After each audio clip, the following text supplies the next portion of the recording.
মমতা বন্দ্যোপাধ্যায়ের জন্মদিন পালন করলেন সোনারপুর ব্লকের খ্যাদহ 2 নম্বর গ্রাম পঞ্চায়েতের উচ্চপোতা গ্রামের তৃণমূল কংগ্রেসের খ্যাদহ 2 নম্বর গ্রাম পঞ্চায়েতের সদস্য রতন গায়েন সহ তৃণমূল কর্মী সমর্থকেরা।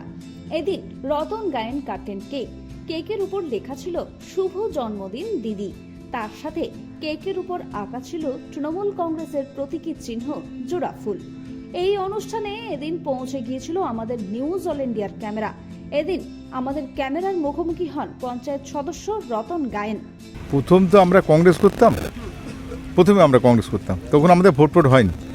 তারপরে দিদি যখন তৃণমূল কংগ্রেসটা প্রতিষ্ঠা করলো তখন থেকে আমরা দিদির সাথে একদম এখানে আমরা কারোর সাথে কোনো দলের সাথে আমরা যুক্ত ছিলাম না, একদম কংগ্রেস থেকে তৃণমূল কংগ্রেস আমরা এখানে যোগ করে রয়েছি আমরা।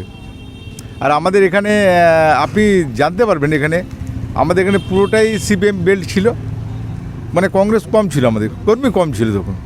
কিন্তু তখন থেকে দিদির সাথে আমরা অনেক জায়গায় চমকাইতলা, কেশপুর, তারপর অনেক ধর্মতলা, অনেক কিছু 21শে জুলাই আমরা অনেক কিছু দিদির সাথে ছিলাম আমরা। আজকে তো দিদির জন্মদিন, দিদিকে ভগবানের কাছে আল্লাহর কাছে আশীর্বাদ চাও যে দিদি যেন ভালো থাকে, দিদির আশীর্বাদ যেন সবাই ভালো থাকে। দিদির এই বার্তায় দিদির কাছে আমরা বলবো, আমরা তো আর দিদিকে আশীর্বাদ দিতে পারি না, দিদি বড়, তাই জন্য দিদিকে ভগবানের কাছে আল্লাহর কাছে বলবো দিদি যেন দীর্ঘায়ু হয় আর দিদি যেন মানুষের কাজ করে, মানুষের পাশে থাকে।